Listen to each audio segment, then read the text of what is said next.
English మెథడాలజీలో 4th unit వచ్చేసి language skills. So language skills. So first of all skill అంటే ఏమని అనేటువంటి ఈ మాటను గమనించినట్లయితే, స్కిల్ తెలుగులో నైపుణ్యం అని అంటాము. The ability to do a work. So ఏదైనా ఒక పని చేసేటువంటి సామర్థ్యాన్ని సో స్కిల్ అని అంటాం. అట్లనే ఇక్కడ లాంగ్వేజ్ అనేది నేర్చుకోవాలి అని అంటే, భాష అనేది నేర్చుకోవాలి అని అంటే, సో ఏ ఎబిలిటీస్ని ఇంప్రూవ్ చేసుకోవాలి అనేటువంటి విషయాన్ని గమనించాలి. సో లాంగ్వేజ్ స్కిల్ అంటే, సో లాంగ్వేజ్ స్కిల్స్ ఏమేమి ఉన్నాయి అనేటువంటి విషయాన్ని గమనించినట్లయితే, సో లాంగ్వేజ్కి వచ్చేసి 4 స్కిల్స్ అనేటువంటి ఉంటాయి. సో అవి listening, speaking, reading and writing. So చూడండి language skills. So first of all what is mean by skill? So skill అంటే ఏమని? The ability to do a work. So ఏదైనా ఒక పని చేయగలిగినటువంటి సామర్థ్యాన్ని ఏమంటామనంటే స్కిల్ అని అంటాం. సో ఇంగ్లీష్ లాంగ్వేజ్లో మనకు 4 స్కిల్స్ ఉన్నాయి. సో ఏమేమి అవి అంటే listening, speaking, reading and writing. So listening, speaking, reading and writing. So ఇవి 4 స్కిల్స్ ఇంగ్లీష్ లాంగ్వేజ్లో ఉండడం జరిగింది. అయితే ఈ స్కిల్స్ అనేటువంటివన్నీ కూడా ఏ విధంగా నేర్చుకోవాలి అనేటువంటి వాటికి ఒక వరుస క్రమం అనేది ఉంటుంది.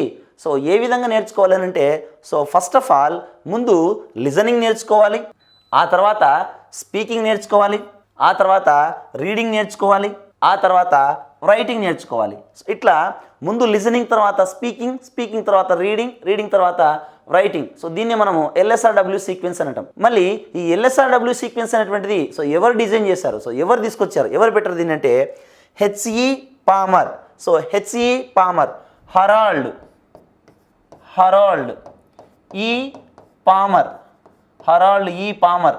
సో ఆయన లాంగ్వేజ్ స్కిల్స్ అనేటువంటివి సో ఈ విధమైనటువంటి, సో ముందు లిజనింగ్, తర్వాత స్పీకింగ్, తర్వాత రీడింగ్, తర్వాత రైటింగ్ అనేటువంటి ఈ క్రమంలో ఉండాలి అనేటువంటి విషయాన్ని చెప్పడం జరిగింది.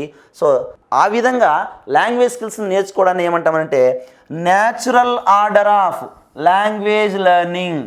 So natural order of language learning. So దాన్నే సో భాషని సహజంగా నేర్చుకునేటువంటి క్రమం అనేటువంటి మాటతో చెప్తాం. So that is natural order of language learning. So దాన్ని natural order of language learning అనేటువంటి విషయాన్ని తెలుసుకుంటాం. సో ఇది ఏ భాషనైనా, ప్రధానంగా ఇంగ్లీష్ భాష నేర్చుకోవాలి అని అంటే, సో ఈ విధమైనటువంటి స్కిల్స్ని LSRW వరుస క్రమంలో అమర్చాలి అని చెప్పినటువంటి వ్యక్తి ఎవరు అంటే HE Palmer. So HE Palmer. So HE Palmer అనేటువంటి ఆయన he belongs to Britain.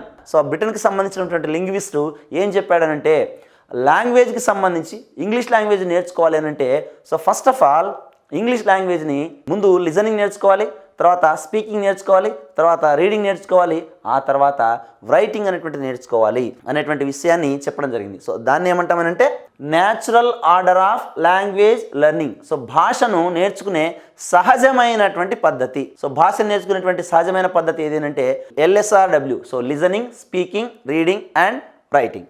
Next so language నేర్చుకోవడం కోసం లాంగ్వేజ్ స్కిల్స్ అనేటువంటి ఉన్నాయి.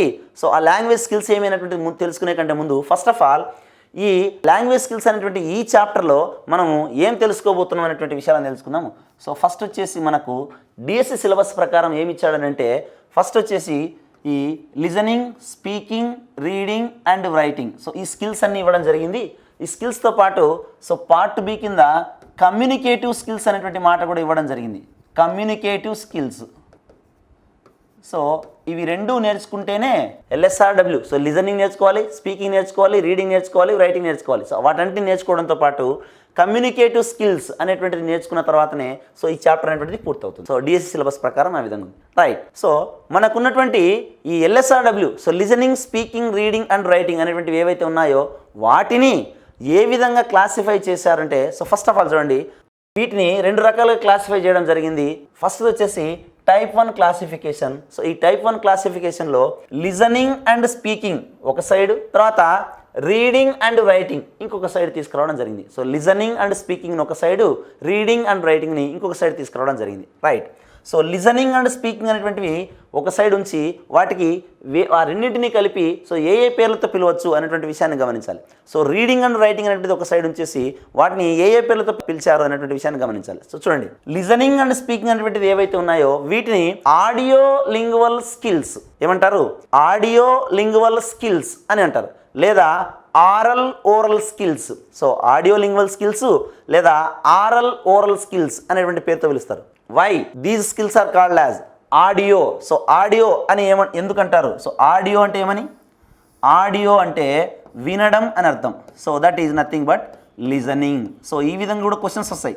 ఆడియో లింగ్వల్ స్కిల్స్లలో ఆడియో స్కిల్స్ ఏమి, లింగ్వల్ స్కిల్స్ ఏమి అనేటువంటిది మనకు క్లియర్గా తెలుసుకోవాల్సినటువంటి అవసరం ఉంది. ఆడియో లింగ్వల్ స్కిల్స్ ఏ స్కిల్స్ని అయితే మనము వింటామో, సో ఏ స్కిల్స్ని అయితే మనము వింటామో వాటిని మనము ఆడియో స్కిల్స్ అని అంటాం. So audio skills. సో ఏ స్కిల్స్ని మనం వింటామన్నా, ఏ స్కిల్స్ని మనం వింటామనంటే ఫ్రెండ్స్ ఆడియో స్కిల్స్ అంటే లిజనింగ్. సో లిజనింగ్ స్కిల్స్ని మనం వింటాం. తర్వాత lingual skills. So lingual skills అంటే ఇంకా మిగిలింది ఏముంది? స్పీకింగ్. సో లాంగ్వేజ్కి సంబంధించినటువంటి స్కిల్స్. సో లాంగ్వేజ్కి సంబంధించినటువంటి స్కిల్స్ కాబట్టి సో స్పీకింగ్ అనేటువంటి మాటతో చెప్పడం జరుగుతుంది. తర్వాత ఈ లిజనింగ్ అండ్ స్పీకింగ్ స్కిల్స్కే ఇంకొక పేరు ఇవ్వడం జరిగింది. ఏమదంటే aural oral skills. Aural oral skills. So what is this aural oral skill? So aural oral skill అంటే ఏమని? ఆరల్ స్కిల్, ఆరల్ అని అన్నాము అంటే so aural is nothing but ear, చెవి అని అర్థం. సో ఆరల్ అంటే చెవి అని అర్థం. సో ఆరల్ చెవి. సో చెవి ద్వారా చేసే పని ఏముంది? వినడం. సో వినడం. కాబట్టి ఈ లిజనింగ్ స్కిల్స్ని మనం ఏమంటామంటే ఆరల్ స్కిల్స్ అని అంటాం. Listening, aural skills. Next oral skills. Oral అంటే ఏమని? స్పీక్ అని అర్థం. ఓరల్ స్పీక్, మాట్లాడడం. ఓరల్ అంటే ఏమని? స్పీక్, మాట్లాడడం. సో వీటిని ఓరల్ స్కిల్స్ అని అంటాం. So aural oral skills. Aural skills అంటే చెవి అని అర్థము. చెవి ద్వారా చేసేటువంటి పని ఏమంటే వినడము. ఓరల్ స్కిల్స్ అంటే స్పీకింగ్, మాట్లాడడం. సో కాబట్టి వీటిని మాట్లాడేటువంటి స్కిల్స్ కాబట్టి వీటిని స్పీకింగ్ స్కిల్స్ అనేటువంటి మాటతో చెప్పడం జరుగుతుంది. నెక్స్ట్ ఇంకొక టైప్ వచ్చేసి సో రీడింగ్ అండ్ రైటింగ్ అనేటువంటిది ఒక గ్రూప్గా చేయడం జరిగింది. Reading and writing. So reading and రైటింగ్ని psychomotor skills or graphic motor skills అనేటువంటి పేరుతో పిలవడం జరుగుతుంది. చూడండి, psychomotor skills. So psychomotor skills అంటే ఏమని? సైకో అంటే involvement of the brain. So brain అనేటువంటిది ఇన్వాల్వ్ అయి ఉండడం, బ్రెయిన్ ఇన్వాల్వ్మెంట్. సో మోటార్ అంటే physical involvement. So physical involvement. So psychomotor skills. So ఈ వేట్లో అయితే ఏ స్కిల్స్ని ప్రొడ్యూస్ చేయడంలో అయితే బ్రెయిన్, సో థాట్స్ అనేటువంటివి అవసరమో, ఆలోచన అనేటువంటిది అవసరమో, తర్వాత ఏ స్కిల్స్ని అయితే హ్యాండ్తో రాస్తామో వాటిని మనము సైకోమోటార్ స్కిల్స్ అని అంటాం. సో ఇక్కడ రీడింగ్ అండ్ రైటింగ్ని సైకోమోటార్ స్కిల్స్ అని అంటాం. So psychomotor skills. So psycho అంటే బ్రెయిన్ అని అర్థం. సో బ్రెయిన్ యొక్క ఇన్వాల్వ్మెంట్ ఉంటుందని అర్థం. మోటార్ అంటే ఫిజికల్ అని అర్థం. సో ఫిజికల్ అని అర్థం. So that's why reading and writing are called as psychomotor skills. So వీటిని సైకోమోటార్ స్కిల్స్ అని అంటాం. తర్వాత రీడింగ్ అండ్ రైటింగ్ స్కిల్స్ని ఏమని పిలవచ్చు ఇంకా అంటే graphic motor skills. So graphic motor skills. What is mean by graphic? So graphic అంటే ఏమని? సో గ్రాఫిక్ అంటే ఏమనంటే మనం ప్రొనౌన్స్ చేసేటువంటి లెటర్స్, మనం చదివేటువంటి లెటర్స్ ఏవైతే ఉన్నాయో వాటిని మనము గుర్తుల రూపంలో రాస్తాం. సో గుర్తుల రూపంలో ఫర్ ఎగ్జాంపుల్ ఏ అని అన్నామనంటే సో ఇట్లా ఏ అనేటువంటి నేమ్, ఏ అనేటువంటి లెటర్తో రిప్రజెంట్ చేస్తాం. ఫర్ ఎగ్జాంపుల్ శివప్రసాద్ అనేటువంటి మాట రాయాలి. సో ఇట్లా రాస్తాం. So SIVAPRASAD. సో ఇట్లా రాస్తాం. సో శివప్రసాద్ అంటే నేను చెప్పేటువంటి మాటకు గ్రాఫిక్ రూపంలో ఇస్తాం. ఇట్లా ఉన్నటువంటి ప్రతి లెటర్ని మనం ఏమంటామనంటే గ్రాఫీమ్. ఏమంటాము? గ్రాఫీమ్. సో గ్రాఫీమ్ అని అంటాం. సో ఈ విధంగా గ్రాఫికల్ రిప్రజెంటేషన్లో ఉంటాయి కాబట్టి వాటిని గ్రాఫిక్ స్కిల్స్ అని అంటారు. తర్వాత వాటిని రాసేటప్పుడు మోటార్ ఇన్వాల్వ్మెంట్, ఫిజికల్ ఇన్వాల్వ్మెంట్ ఉంటుంది కాబట్టి వాటిని మోటార్ స్కిల్స్ అని అంటారు. సో ఓవరాల్గా రీడింగ్ అండ్ రైటింగ్ని గ్రాఫిక్ మోటార్ స్కిల్స్ అని అంటారు. So graphic motor skills. So మనకు ఎగ్జామ్లో వచ్చేటువంటి అవకాశం ఉంది. Identify a graphic motor skill from the following. So ఈ క్రింది ఇచ్చినటువంటి వాటిలో గ్రాఫిక్ మోటార్ స్కిల్ని ఐడెంటిఫై చేయండి. సో గ్రాఫిక్ మోటార్ స్కిల్ అంటే ఏమని? Reading and writing. So reading and రైటింగ్ని మనము గ్రాఫిక్ మోటార్ స్కిల్స్ అని అంటాము.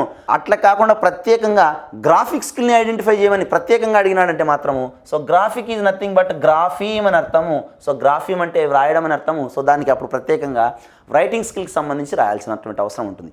రెండు గ్రాఫిక్ మోటార్ స్కిల్స్ అన్నప్పుడేమో రీడింగ్ అండ్ రైటింగ్ ఇస్తాము. అలా కాకుండా ప్రత్యేకంగా అందులో నుంచి ఒకటి పాయింట్అవుట్ చేసి రాసామనంటే దాన్ని గ్రాఫిక్ స్కిల్గా రైటింగ్ స్కిల్ని తీసుకుంటాం. తర్వాత psychomotor skills. Identify the psychomotor skills from the following. So ఈ కింద ఇచ్చినటువంటి వాటిలో సైకోమోటార్ స్కిల్ ఏది అనేటువంటి విషయాన్ని అడిగినట్లయితే reading and writing. So reading and writing అనేటువంటి విషయాన్ని చెప్పాలి. తర్వాత identify identify and aural skill from the following. So కింద ఇచ్చినటువంటి వాటిలో నుంచి ఆరల్ స్కిల్ ఏది ఉందో దాన్ని గుర్తించండి అని అంటే మాత్రము సో లిజనింగ్, ఆరల్ స్కిల్ అన్నా ఆడియో స్కిల్ అన్నా లిజనింగ్ కిందకు వస్తాయి, ఓరల్ స్కిల్ అన్నా లింగ్వల్ స్కిల్స్ అన్నా స్పీకింగ్ కిందకు పోతాయి. So this is a type of classification of these language 4 skills. So language 4 స్కిల్స్ని ఈ విధంగా డివైడ్ చేయడం జరుగుతుంది. సో రెండవ క్లాసిఫికేషన్ తీసుకున్నట్లయితే లిజనింగ్ అండ్ రీడింగ్ ఒక సైడు, తర్వాత స్పీకింగ్ అండ్ రైటింగ్ సో ఇంకొక side. So listening and reading అనేటువంటివి ఏవైతే ఉన్నాయో వాటిని వివిధ రకాల నేమ్స్తో పిలవడం జరుగుతుంది. సో ఏమేమి అంటే ప్యాసివ్ స్కిల్స్, ఏమేమి స్కిల్స్ అన్నవి passive skills. Next receptive skills. So first ఏమో ప్యాసివ్ స్కిల్స్ అనేటువంటి పేరుతో పిలుస్తున్నారు, తర్వాత రిసెప్టివ్ స్కిల్స్, తర్వాత కాంప్రహెన్సివ్ స్కిల్స్, తర్వాత ఇన్పుట్ స్కిల్స్, తర్వాత decoding skills. So passive skills, receptive skills, comprehensive skills, input skills, decoding skills. So ఇట్లా మనకు లిజనింగ్ అండ్ రీడింగ్ని ఈ విధమైనటువంటి పేర్లతో పిలవడం జరుగుతుంది. తర్వాత స్పీకింగ్ అండ్ రైటింగ్ని సో ఏ పేర్లతో పిలుస్తాం చూడండి. Active skills, productive skills, discourse skills, expressive skills, output skills, so creative skills. So ఇట్లా మనకు వివిధ రకాల నేమ్స్తో పిలవడం జరుగుతుంది. సో లిజనింగ్ అండ్ రీడింగ్ని ప్యాసివ్ స్కిల్స్ అని ఎందుకు అంటాము? సో ప్యాసివ్ స్కిల్స్ అని ఎందుకు అంటామనంటే ఇవి ఏ విధంగా సో లిజనింగ్ అండ్ రీడింగ్ అనేటువంటివి కేవలము మనకు రిసీవ్ చేసుకోవడానికి మాత్రమే ఉపయోగపడతాయి. వీటిని ఎటువంటి లాంగ్వేజ్ ప్రొడక్షన్ అనేటువంటి జరగదు. So there is no production of language, no production of language. So వీటి ద్వారా భాష అనేది ఉత్పత్తి అవ్వదు. సో లిజనింగ్ అండ్ రీడింగ్ ద్వారా భాష అనేది ఉత్పత్తి అవ్వదు. That's why these skills are called as passive skills. So వీటిని మనము ప్యాసివ్ స్కిల్స్ అని అంటాం. తర్వాత రిసెప్టివ్ స్కిల్స్ అంటే ఏమని? రిసెప్టివ్ స్కిల్స్ అంటే ఓన్లీ వాటిని మనం రిసీవ్ చేసుకుంటాం. So we don't use any our active process towards listening and రీడింగ్ని చేసుకునేటప్పుడు మనము ఎటువంటి యాక్టివ్ ప్రాసెస్ అనేటువంటి చేయము, జస్ట్ వాటిని రిసీవ్ చేసుకుంటాం. So that's why this is receptive skills. So receive చేసుకుంటాం కాబట్టి వీటిని receptive skills. Next comprehensive skills అంటే ఏమని? కాంప్రహెన్షన్ అంటేనే అర్థం చేసుకోవడం అని అర్థం. వీటికి మనము అర్థం చేసుకోవాలి కాబట్టి వీటిని అండర్స్టాండ్ చేసుకోవాలి కాబట్టి అండర్స్టాండ్ చేసుకోవాలి కాబట్టి వాటిని కాంప్రహెన్సివ్ స్కిల్స్ అని అంటాం. So comprehensive skills. So listening and రీడింగ్ని కాంప్రహెన్సివ్ స్కిల్స్ అని అంటాం. తర్వాత వీటిని ఇన్పుట్ స్కిల్స్ అని అంటాం. So input skills. So why we call them input skills. ఎందుకు వీటిని మనము ఇన్పుట్ స్కిల్స్ అని అంటామనంటే సో ఏదైనా సరే మనము నేర్చుకునేటప్పుడు సో వీటికి ఎక్స్పోజర్కి గురవుతాం. సో వాటిని సో ఎవరైతే ఉన్నారో వాళ్ళు మనకు ఇచ్చేస్తారు, వాటిని ఇన్పుట్ స్కిల్స్ అంటాం. ఇన్పుట్ అంటే తీసుకోవడం, లోపలికి తీసుకోవడం. So intake the content that is being intaken. So ఏదైతే మనము లోపలికి తీసేసుకుంటామో అంటే రిసీవ్ చేసేసుకుంటామో వాటిని ఇన్పుట్ స్కిల్స్ అని అంటాం. So input skills. తర్వాత next decoding skills. So decoding skills అంటే ఏమని? ఏదైతే స్పీకింగ్ ద్వారా రైటింగ్ ద్వారా మనము ఇన్పుట్గా తీసుకుంటామో ఆ తీసుకున్నటువంటి ఇన్పుట్ని అర్థం చేసుకోవాలంటే that has to B decoded. So decoded is nothing but analysed. So వాటిని అనాలిసిస్ చేయాల్సినటువంటి అవసరం ఉంటుంది కాబట్టి వీటిని డీకోడింగ్ స్కిల్స్ అని అంటాం. సో డీకోడింగ్ స్కిల్స్ మనకు ఇచ్చినటువంటి సమాచారం అనేటువంటిది సో వాటిని డీకోడ్ చేసుకొని అర్థం చేసుకోవాల్సినటువంటి అవసరం ఉంటుంది కాబట్టి వీటిని డీకోడింగ్ స్కిల్స్ అని అంటారు. So decoding skills. నెక్స్ట్ తర్వాత speaking and writing. So speaking and రైటింగ్ని ఏమంటామనంటే యాక్టివ్ స్కిల్స్ అని అంటాం. Active skills. What is mean by active skills? Active skills అంటే ఏమని? ఏ స్కిల్స్ను ఉపయోగించి లాంగ్వేజ్ ప్రొడక్షన్ అనేది జరుగుతుందో లాంగ్వేజ్ ప్రొడక్షన్ భాష ఉత్పత్తి కావడం. సో లాంగ్వేజ్ ప్రొడక్షన్ భాష అనేటువంటిది ఉత్పత్తి అవుతుంది. ఏ విధంగా ఉత్పత్తి అవుతుంది అంటే so by speaking and writing. So speaking and writing ఈ రెండు స్కిల్స్ ద్వారా భాష అనేది ఉత్పత్తి అవుతుంది. That's why these are called as active skills. So ఏమంటాం వాటిని? యాక్టివ్ స్కిల్స్ అని అంటాం. తర్వాత నెక్స్ట్ ప్రొడక్టివ్ స్కిల్స్. యాక్టివ్ స్కిల్స్ని ఇంకొక స్పీకింగ్ అండ్ రైటింగ్ ఏమంటామంటే productive skills. So productive skills అంటాము. ఎందుకు వీటిని ప్రొడక్టివ్ స్కిల్స్ అంటామంటే they can produce the language. So language అనేటువంటిది ప్రొడ్యూస్ అవుతుంది. సో ప్రొడ్యూస్ అవుతుంది కాబట్టి దాన్ని productive skills. So productive skills is nothing but so production అంటే ఏమని? ఉత్పత్తి జరగడం. అంటే కొత్తగా ఒక ఐటమ్ సృష్టించబడడం, కొత్తగా ఒక ఐటమ్ సృష్టించబడడం. ఫర్ ఎగ్జాంపుల్ ఏదైనా ఒక సెంటెన్స్ మనం మాట్లాడినట్లయితే, ఒక వాక్యాన్ని మనం మాట్లాడినట్లయితే, so that is the product of the communication. So ఆ కమ్యూనికేషన్ యొక్క ప్రోడక్ట్ ఏమి అనేటువంటి దాన్ని ప్రోడక్టివ్ స్కిల్స్ అని అంటాం. సో మనం ఏదైనా ఒక భాష మాట్లాడాలి, ఏదైనా ఒక విషయం, ఒక కాంటెక్స్ట్కి సంబంధించి ఒక విషయం మాట్లాడినట్లయితే that is the product of that communication. ఆ కమ్యూనికేషన్కి సంబంధించి అదే దాని యొక్క ప్రోడక్ట్. కాబట్టి వాటిని ప్రోడక్టివ్ స్కిల్స్ అని కూడా అంటాం. Next discourse skills. సో మనము ఏది మాట్లాడినా, తర్వాత ఏది రాసినా, రిటర్న్గా ఏం రాసినా, ఏది మాట్లాడినా దాన్ని డిస్కోర్స్ అని అంటాం. Discourse. So what is mean by discourse? Discourse అంటే ఏమని? The oral or written communication. ఓరల్గా మాట్లాడేటువంటి కమ్యూనికేషన్ని లేదా రిటర్న్గా చేసేటువంటి కమ్యూనికేషన్ ఏమంటామనంటే డిస్కోర్స్ అని అంటాం. So oral or written communication, oral or written communication, ఓరల్గా చేసేటువంటి కమ్యూనికేషన్ని లేదా రిటర్న్గా చేసేటువంటి కమ్యూనికేషన్ ఏమంటామనంటే డిస్కోర్స్ అని అంటాం. So discourse. So oral communication or written communication ఏమంటామంటే డిస్కోర్స్ అని అంటాం. సో ఆ విధంగా మనకు ఏదైనా డిస్కోర్సెస్ అనేటువంటి ప్రొడ్యూస్ కావాలి అని అంటే వాటికి స్పీకింగ్ అండ్ రైటింగ్ స్కిల్స్ అనేటువంటివి అవసరం. సో కాబట్టి వాటిని డిస్కోర్స్ స్కిల్స్ అని అంటాం. So that is nothing but for example letter writing ఉంటుంది, లేదా స్టోరీ రైటింగ్ అనేటువంటిది ఉంటుంది, లేదా ఎవరికైనా కథ చెప్పడం అనేటువంటిది ఉంటుంది, స్టోరీ టెల్లింగ్ ఉంటుంది. సో ఇవన్నీ స్పీకింగ్ అండ్ రైటింగ్ ద్వారా సో బహిర్గతం అవుతాయి, సో ప్రొడ్యూస్ అవుతాయి. కాబట్టి వీటిని డిస్కోర్స్ స్కిల్స్ అని అంటాం. సో డిస్కోర్స్ అంటే ఏమని? Oral and written communication. ఓరల్గా కానీ రిటర్న్గా కానీ చేసేటువంటి కమ్యూనికేషన్ని మనం ఏమంటామనంటే డిస్కోర్స్ అని అంటాం. సో డిస్కోర్స్ అంటే ఏమీ లేదు, ఏదైనా ఒక భావాన్ని ఒక వాక్యం రూపంలో కాకుండా గ్రూప్ ఆఫ్ వాక్యాల రూపంలో సరైనటువంటి ఫార్మాట్లో ఉంచుతూ రాసేటువంటి దాన్ని డిస్కోర్స్ అని అంటాం. సో ఈ డిస్కోర్సెస్ మనకు ఆ నేమ్ అయితే కొత్తగా ఉంటుందేమో కానీ దాని గురించి అందరికీ తెలిసినటువంటిది. సో ఏమది అంటే లెటర్ రైటింగ్ అనేటువంటిది, తర్వాత స్టోరీ రైటింగ్ అనేటువంటిది, తర్వాత డైరీ ఎంట్రీస్, తర్వాత కొరియోగ్రఫీ. సో ఇవన్నీ కూడా discourses. Next expressive skills. So expressive skills, expression అంటే ఏమని? Speaking out or the giving the opinion outwards. So బయటకు మన ఒపీనియన్, మన అభిప్రాయం ఏదైతే ఉందో, మన ఫీలింగ్స్ ఏవైతే ఉన్నాయో వాటిని బహిర్గతపరచడాన్ని, సో బహిర్గతపరచడాన్ని ఏమంటామంటే ఎక్స్ప్రెసివ్ స్కిల్స్. ఎక్స్ప్రెషన్ అంటే ఏమన్నా? సో బయటకు పంపించేసేయడం. సో ఏదైనా మనలో ఉన్నటువంటి ఫీలింగ్స్ని సెండింగ్ అవుట్ చేయడం.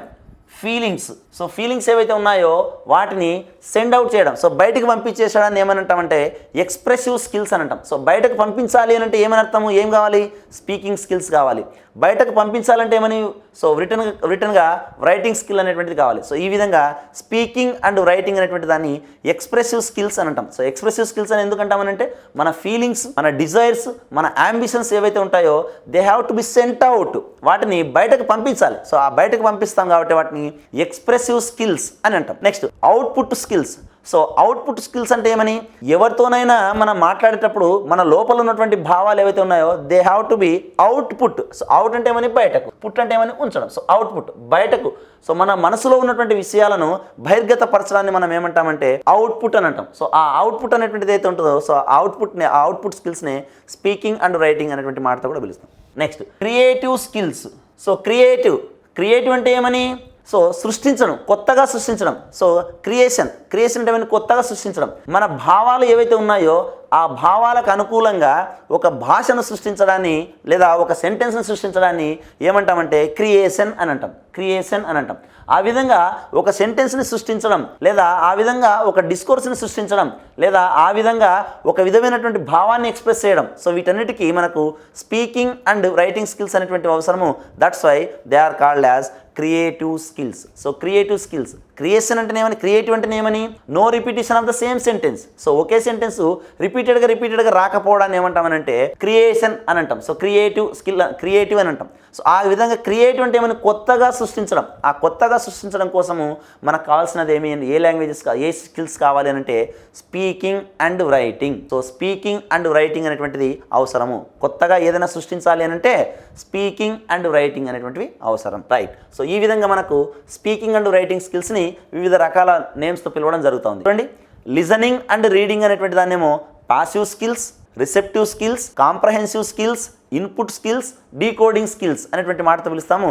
స్పీకింగ్ అండ్ రైటింగ్ స్కిల్స్నేమో active skills, productive skills, discourse skills, expressive skills, output skills, creative skills. So ఈ విధంగా మనకు వివిధ నేమ్స్తో వీటిని స్పీకింగ్ అండ్ రైటింగ్ స్కిల్స్ని ఈ విధంగా పిలుస్తాం. వీటిలో డిఫరెంట్ ఎగ్జామ్స్లో మనకు డిఫరెంట్ క్వశ్చన్స్ వస్తాయి. సో ఏమని, listening and speaking, reading and writing. So ఇట్లా కాంబినేషన్ మార్చుకుంటూ ఇవ్వడం జరుగుతుంది. సో ఎక్కడైతే స్పీకింగ్ అండ్ రైటింగ్ అనేటువంటిది ఉంటుందో they are called as productive skills. వాటిని మనము ప్రొడక్టివ్ స్కిల్స్ అంటాం. So identify a receptive skill from the following. So ఇచ్చినటువంటి వాటిలో ఒక రిసెప్టివ్ స్కిల్ని ఐడెంటిఫై చేయమని.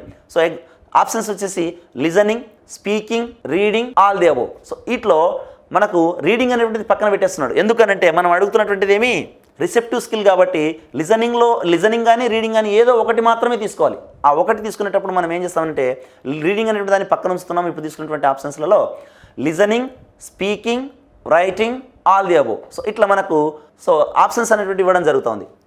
ఇంకో రకమైనటువంటి స్కిల్స్, ఇంకొక రకమైన క్వశ్చన్ ఏమేనంటే so the speaking skill is called as active skill. So speaking స్కిల్ని మనం ఏమంటామంటే యాక్టివ్ స్కిల్ అని అంటాం. So the reason to call the speaking as active skill is option 1, it produces languages, it produces comprehension, it requires comprehension, it requires language ability. So ఇట్లా మనకు options అనేటువంటి ఇవ్వడం జరుగుతుంది. సో ఆ విధంగా ఆప్షన్స్ ఇవ్వడం ద్వారా వాటిని మనం ఏమంటామనంటే సో ఆ విధంగా ఆప్షన్స్ని బేస్ చేసుకొని మనము ఒకదాన్ని పాయింట్అవుట్ చేయాల్సినటువంటిది ఏది అని అంటే యాక్టివ్ స్కిల్ అంటే రీజన్ ఏమని, ఏ స్కిల్ అయితే లాంగ్వేజ్ ప్రొడక్షన్ కోసము ఉపయోగిస్తామో దాన్ని మనము యాక్టివ్ స్కిల్ అంటాం. సో కాబట్టి స్పీకింగ్ని యాక్టివ్ స్కిల్ అనడానికి గల కారణం ఏమేనంటే ఆప్షన్ వచ్చేసి ఎక్కడైతే లాంగ్వేజ్ ప్రొడక్షన్ కోసము ఒక స్కిల్ అనేటువంటిది వాడతామో దాన్ని మనము యాక్టివ్ స్కిల్ అంటాము అనేటువంటి ఆప్షన్తో కరెక్ట్ చేయాల్సినటువంటి అవసరం ఉంటుంది. రైట్. సో ఈ విధంగా మనకు ఒక్కొక్క స్కిల్ గురించి మళ్ళీ ఇన్ డీటెయిల్గా తెలుసుకోవాల్సినటువంటి అవసరం ఉంటుంది. చూడండి, ఫస్ట్ లిజనింగ్ అనేటువంటి దాన్ని బేస్ చేసుకున్నట్లయితే సో లిజనింగ్లో ఏమేమి నేర్చుకుంటాం. సో లిజనింగ్ డెఫినేషన్ ఏమి, లిజనింగ్ టైప్స్ ఏమి, లిజనింగ్ కాంప్రహెన్షన్ ఎలా చేసుకుంటాం, లిజనింగ్లో వచ్చేటువంటి సబ్ స్కిల్స్ ఏమి, లిజనింగ్ అనేటువంటిది పెంచాలి అని అంటే సో ఏ యాక్టివిటీస్ని చేయాలి అనేటువంటి ఈ ఫైవ్ సబ్ టాపిక్స్ లిజనింగ్లో నుంచి నేర్చుకోవాలి. సో ఇక్కడ 4 అనేటువంటిది ఉంది అని అంటే దిస్ ఈజ్ 4th యూనిట్ అని.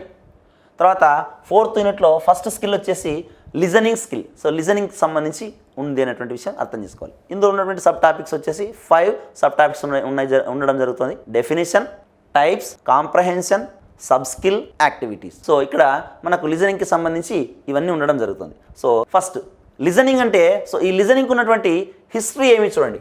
ఈ లిజనింగ్ స్కిల్ అనేటువంటిది ఎప్పటి నుంచి దీన్ని స్కిల్గా గుర్తించడం జరుగుతూ ఉంది. సో ఇది స్పీకింగ్, రీడింగ్, రైటింగ్ సో వాటికన్నా ముందే ఎమర్జ్ అయిందా లేకపోతే వాటి తర్వాత ఎమర్జ్ అయిందా, సో ఎప్పుడు దీన్ని స్కిల్గా ఐడెంటిఫై చేయడం జరుగుతూ ఉంది. సో ఎవరు దీన్ని స్కిల్గా గుర్తించారు అనేటువంటి విషయాన్ని ఇక్కడ గమనించినట్లయితే 1940స్లో Carl Weavers, next James Brown, Ralph Nicholas అనేటువంటి ఈ ముగ్గురు లింగ్విస్టులు కలిసి సో లిజనింగ్ అనేటువంటిది it plays a major role in learning a language అనేటువంటి విషయాన్ని చెప్పడం జరుగుతుంది. So Carl Weavers, James Brown, Ralph Nicholas అనేటువంటి వీళ్ళు ముగ్గురు కూడా సో యునైటెడ్గా కలిసి దీనికి లిజనింగ్ అనేటువంటిది ఒక భాష నేర్చుకోవాలి అని అంటే తప్పనిసరిగా లిజనింగ్ అనేటువంటిది అవసరము అనేటువంటి విషయాన్ని గమనిస్తూ ఈ లిజనింగ్ యొక్క ఇంపార్టెన్స్ని పెంచడం జరిగింది. సో 1940స్లో that's why these 3 persons are called as fathers of listening. So ఈ ముగ్గురిని ఏమంటారు అని అంటే ఫాదర్స్ ఆఫ్ లిజనింగ్. అయితే ఇక్కడ గుర్తుంచుకోవాల్సినటువంటి విషయం ఏమంటే identify the father of listening from the following అనేటువంటి మాట ఇచ్చి ఈ ముగ్గురిలో ఎవరు అనేటువంటి విషయాన్ని సెలెక్ట్ చేసుకోవాల్సి వస్తే మాత్రము సో జేమ్స్ బ్రౌన్ అనేటువంటి వ్యక్తిని ఫాదర్ ఆఫ్ లిజనింగ్ గుర్తించాల్సినటువంటి అవసరం ఉంది. Because he put his efforts excessively compared to other persons. వేరే వ్యక్తులతో పోల్చినట్లయితే he put his efforts. So తన ప్రయత్నాలు ఎక్కువగా చేయడం జరిగింది. సో కాబట్టి జేమ్స్ బ్రౌన్ అనేటువంటి వ్యక్తిని ఫాదర్ ఆఫ్ లిజనింగ్గా కన్సిడర్ చేస్తాం. ఎప్పుడు when the 3 options has they individuality. So option 1 వచ్చేసి కార్ల్ వీవర్స్ అని, ఆప్షన్ 2 వచ్చేసి జేమ్స్ బ్రౌన్ అని, ఆప్షన్ 3 వచ్చేసి రాల్ఫ్ నికోల్స్ అని. ఇట్లా మనకు 3 వేరు ఆప్షన్స్లో వచ్చినప్పుడు so we have to focus on James Brown. Otherwise these 3 are collectively called as fathers of listening. లేకపోతే వీళ్ళ ముగ్గురిని ఫాదర్స్ ఆఫ్ లిజనింగ్ అనేటువంటి కాన్సెప్ట్తో నేర్చుకుంటాం. సో ఫాదర్స్ ఆఫ్ లిజనింగ్ చెప్పండి. ఫాదర్స్ ఆఫ్ లిజనింగ్ ఎవరెవరు అంటే కార్ల్ వీవర్, తర్వాత James Brown, Ralph Nichols. So ఈ విధంగా కాకుండా క్వశ్చన్ ఇంకో రకంగా అడగొచ్చు. So which of the following person is not the father of listening. So ఈ కింద ఇచ్చినటువంటి వాటిలో ఏ వ్యక్తి లిజనింగ్ యొక్క ఫాదర్ కాదు. సో ఇక్కడ మనకు option 1 Carl Weaver, option 2 James Brown, option 3 Ralph Nicholas, option 4 Wolvin and Coakley. So ఇట్లా ఏమైనా ఇచ్చినట్లయితే ఈ ముగ్గురు కాకుండా ఏ వ్యక్తి అయితే వేరుగా ఉంటాడో సో ఆ వ్యక్తిని గుర్తించడం జరుగుతుంది. సో దాన్ని మనము ఆ వ్యక్తిని ఫాదర్ ఆఫ్ లిజనింగ్ కాదు అనే విధంగా గుర్తించాల్సినటువంటి అవసరం ఉంది. సో ఈ ముగ్గురు ఇచ్చినప్పుడు మాత్రం తప్పనిసరిగా ఫోకస్ చేయాల్సినటువంటి విషయం ఏంటంటే జేమ్స్ బ్రౌన్. సో ఇది వరకు మనకు టెట్లో కూడా బిట్ అడగడం జరిగింది. Identify the father of listening from the following. So ఈ కింది వాటిలో ఫాదర్ ఆఫ్ లిజనింగ్ ఎవరు గుర్తించండి అనేటువంటి విషయాన్ని చెప్పడం జరిగింది. సో జేమ్స్ బ్రౌన్ అనేటువంటిది సో సరైనటువంటి ఆన్సర్. రైట్. సో వీళ్ళు 1940లోనే సో లిజనింగ్ యొక్క ఇంపార్టెన్స్ను గుర్తించడం జరిగింది. అయితే ఆ లిజనింగ్ అనేటువంటిది చాలా ఇంపార్టెన్స్ ఉంది లాంగ్వేజ్ నేర్చుకోవడంలో అనేటువంటిది. సో దేశమంతా ప్రపంచమంతా వ్యాప్తించాలి అని అంటే సో దానికోసమని 1970లో ILA అనేటువంటిది ఏర్పడింది. So what is this ILA? So international listening association. So international listening association అంటే ఏదైతే ఉందో సో అది 1970లో ఏర్పాటు కావడం జరిగింది. సో ఈ ILA వాళ్ళు listening is the language skill అనేటువంటి విషయాన్ని గుర్తించడం జరిగింది. సో ఈ ILA వాళ్ళు ఎవరైతే ఇంటర్నేషనల్ లిజనింగ్ అసోసియేషన్ వాళ్ళు ఉన్నారో so they identified listening as, so వాళ్ళు గుర్తించారు దీన్ని listening as the skill of language learning. So language నేర్చుకోవాలి అని అంటే listening as the skill of language learning. Language నేర్చుకోవాలి అని అంటే లిజనింగ్ అనేటువంటిది తప్పనిసరిగా ఒక స్కిల్గా ఏర్పాటు చేయాలనేటువంటి విషయాన్ని గుర్తించడం జరిగింది. సో ఎవరు గుర్తించారంటే ILA. So international listening association వాళ్ళు గుర్తించడం జరిగింది. Right. Next, what are the definitions of listening? Listening యొక్క డెఫినిషన్స్ ఏమి అనేటువంటిది ఐడెంటిఫై చేసినట్లయితే so the ability to understand a message in a communication is called listening. So listening అనే దానికి definition ఇవ్వడం జరిగింది. సో ఏమిటంటే the ability to understand a message in communication. So కమ్యూనికేషన్లో ఒక విషయాన్ని ఒక మెసేజ్ను అర్థం చేసుకోవడాన్ని ఏమంటామనంటే సో లిజనింగ్ అంటాము అనేటువంటి విషయాన్ని సో RW రివర్స్ అనేటువంటి ఆయన సో స్టేట్మెంట్ ఇవ్వడం జరిగింది. ఇది మనకు సీటెట్లో వచ్చినటువంటి బిట్. ప్రీవియస్గా మనకు సీటెట్లో వచ్చింది bit. So who defined listening as the understanding of a message in communication. So ఒక ఇచ్చినటువంటి కమ్యూనికేషన్లో ఒక మెసేజ్ను అర్థం చేసుకునేటువంటి కెపాసిటీని ఏమంటారు అని అంటే లిజనింగ్ అంటారు. సో ఆ డెఫినేషన్ ఎవరు ఇచ్చారంటే RW reverse. So RW reverse అనేటువంటి ఆయన ఇవ్వడం జరిగింది. సో కమ్యూనికేషన్లో వచ్చేటువంటి మెసేజెస్ ఏవైతే ఉంటాయో వాటిని అర్థం చేసుకోవడాన్ని ఏమంటామనంటే లిజనింగ్ అంటాము అనే విషయాన్ని ఎవరు చెప్పారంటే RW రివర్స్ అనేటువంటి ఆయన చెప్పడం జరిగింది. తర్వాత ఈ లిజనింగ్కి ఉన్నటువంటి సో మిగతా విషయాలు ఏమేమి ఉన్నాయి, ఈ లిజనింగ్కి ఉన్నటువంటి వేరే డెఫినేషన్స్ ఏమున్నాయంటే it is a conscious process. Why would call it as conscious process అని ఎందుకంటాము లిజనింగ్ని అని అంటే ఎందుకంటామంటే we have to put our concentration while listening to others. So ఇతర వ్యక్తులు చెప్పేటువంటి మాటలు వినేటప్పుడు మన కాన్షియస్నెస్ మన ఫోకస్ అనేటువంటిది వాళ్ళ వైపు వినాలి. సో వాళ్ళు ఏ మెసేజ్ చెప్తున్నారు, ఆ మెసేజ్లో ఉన్నటువంటి గిస్ట్ ఏమి, సో దాన్ని ఏ విధంగా మనకు అర్థమవుతుంది అనేటువంటి విషయాన్ని తెలుసుకోవాలి అంటే we must focus on that particular listening. ఆ లిజనింగ్ మీద ఫోకస్ చేయాలి. That's why it is called as conscious process. Next, the primary skill of learning language. So భాషను నేర్చుకోవాలంటే ప్రాథమికమైనటువంటి స్కిల్ ఏది? సో ప్రాథమికమైనటువంటి స్కిల్ ఏదంటే లిజనింగ్. సో లిజనింగ్ అనేటువంటిది ప్రాథమికమైనటువంటి skill. It is a collaborative skill. So ఏ విధమైనటువంటి స్కిల్ అనేది collaborative skill. So collaborative skill అని ఎందుకంటాం దీన్ని? కొలాబరేటివ్ స్కిల్ అని ఎందుకంటామనంటే it కొలాబరేట్స్ with speaking. So listening అనేటువంటిది అర్థం కావాలి, లిజనింగ్ అనేటువంటిది మనం వినాలి అంటే so first of all listening has to be collaborated with speaking. So స్పీకింగ్తో కొలాబరేషన్ అనేటువంటిది జరగాలి. సో కాబట్టి లిజనింగ్ అనేటువంటిది మనం ఏమంటామంటే collaborative skill. So collaborative skill దేంతో కొలాబరేషన్లో ఉంటుంది ఇది అంటే స్పీకింగ్తో కొలాబరేషన్లో ఉంటుంది. That's why listening and speaking both are collaborative skills with each other. So ఒకదాంతో ఒకటి కొలాబరేటివ్ స్కిల్స్గా ఉండిపోతాయి. రైట్. సో ఈ లిజనింగ్కి సంబంధించి ఇంకా వేరే డెఫినేషన్స్ ఏమైనా ఉన్నాయా అంటే ఉన్నాయి. సో చూడండి, మేరీ అండర్వుడ్ అనేటువంటి ఆమె సో ఏ డెఫినేషన్ ఇచ్చిందంటే mere hearing is insufficient to communicate. So communication అనేటువంటి జరగాలి అని అంటే, కమ్యూనికేషన్ అనేటువంటిది, సో మెసేజ్ అనేటువంటిది ఎక్స్చేంజ్ అనేటువంటిది జరగాలి అని అంటే mere hearing is insufficient. Just విన్నాము అని అంటే దట్ ఈజ్ ఇన్సఫిషియంట్, అది సరిపోదు. జస్ట్ వినడం అనేటువంటిది సరిపోదు. ఎందుకు మియర్ హియరింగ్ అనేటువంటి మాట అంటున్నామంటే, హియరింగ్ అంటే ఏమని అర్థం అంటే ఎదుటి వ్యక్తి యొక్క మాటల్ని కాన్సన్ట్రేషన్ లేకుండా వినడము, సో ఫోకస్ చేయకుండా వినడము, దట్ ఈస్ కాల్డ్ హియరింగ్. అంటే without attention towards the speaker. So speaker ఏవైతే మాట్లాడుతున్నాడో ఆ వ్యక్తి మాట్లాడేటువంటి మాటల్ని ఫోకస్ చేయకుండా, అటెన్షన్ లేకుండా వినడాన్ని ఏమంటామనంటే హియరింగ్ అని అంటాం. సో జస్ట్ ఆ విధంగా హియర్ చేసినట్లయితే, ఆ విధంగా మనం విన్నట్లయితే that is not sufficient to continue communication. So communication అనేటువంటి చేయాలి అని అంటే అటువంటి ఇన్సఫిషియంట్ హియరింగ్ అనేటువంటి సరిపోదు అనేటువంటి విషయాన్ని ఎవరు చెప్పారంటే Mary Underwood. So Mary Underwood అనేటువంటి ఆమె చెప్పడం జరిగింది. నెక్స్ట్, ఈ లిజనింగ్ అనేటువంటి జరగాలి అని అంటే, సో లిజనింగ్లో ఉన్నటువంటి ప్రాసెస్ ఏమున్నాయి అనేటువంటి విషయాలను చూడాలి. సో లిజనింగ్ అనేటువంటిది it has 6 processes in it. So listening అనేటువంటిది ఒక స్కిల్, ఆ స్కిల్లో 6 దశలు, సో 6 స్టేజెస్ ఉన్నాయి. సో ఏమేమి అవి అంటే, so first of all hearing. So first వచ్చేసేమి హియరింగ్. సో హియరింగ్కి కాన్సన్ట్రేషన్ యాడ్ చేయడమే attending. So attending is nothing but focusing అని అర్థం. ఫోకసింగ్. సో హియరింగ్ చేస్తూ ఆ చెప్పేటువంటి స్పీకర్ ఎవరైతే ఉన్నాడో అతని వైపు మనం ఫోకస్ చేయడాన్ని ఏమంటామంటే అటెండింగ్ అని అంటాం. So hearing, attending. అండ్ తర్వాత నెక్స్ట్ ఏం చేయాలి, ఆ చెప్పినటువంటి వ్యక్తి యొక్క మాటల్ని అండర్స్టాండ్, అర్థం చేసుకోవాలి. సో ఫస్ట్ వినాలి, విన్న తర్వాత అటెన్షన్ పే చేయాలి, అటెన్షన్ పే చేసిన తర్వాత వాటిని అర్థం చేసుకున్న తర్వాత వాటిని రిమెంబరింగ్, సో గుర్తుంచుకోవాలి. ఏం చేయాలి, గుర్తుంచుకోవాలి. సో గుర్తుంచుకున్న తర్వాత the most effective stage in this 6 stage process is evaluation. So ఇక్కడ ఎవాల్యుయేటింగ్ అనేటువంటి మాట ఏదైతే ఉందో, so that is more important. So why we call it as important. So important అనేటువంటి మాటను ఎందుకంటామనంటే, స్పీకర్ ఏవైనా మాట్లాడేటప్పుడు మాట్లాడిన తర్వాత అది మంచిదా చెడ్డదా, దాన్ని ఫాలో చేయాలన్నా వదిలేయాలన్నా, తర్వాత దాన్ని నేర్చుకోవాలన్నా నేర్చుకోకూడదా, సో ఇటువంటి విషయాలన్నింటినీ మనంతటా మనముగా ఎవాల్యుయేట్ చేసుకోవాలి.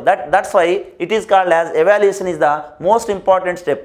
సో ఎవాల్యుయేషన్ అంటే చాలా జాగ్రత్త చేసుకోవాల్సినటువంటి అంశం. తర్వాత దానికి తిరిగి ఆన్సర్ చెప్పడాన్ని ఏమంటామంటే responding. So responding, not to speak out, బయటికి మాట్లాడడం కాదు, ఇంకా ఆ విన్నటువంటి విషయాలన్నింటినీ సో రిమెంబర్ చేసుకొని వాటిని ఎవాల్యుయేట్ చేసుకొని ఇంకా రెస్పాండ్ కావడానికి రెడీగా ఉంటాం. So that is the last stage of listening. So లిజనింగ్లో వచ్చినటువంటి చివరి స్టేజ్ ఏదంటే అది, రైట్. సో లిజనింగ్లో 6 స్టేజెస్ అనేటువంటివి ఉన్నాయి. ఆ 6 స్టేజెస్ ఏమేమంటే ఒకసారి చెప్పండి.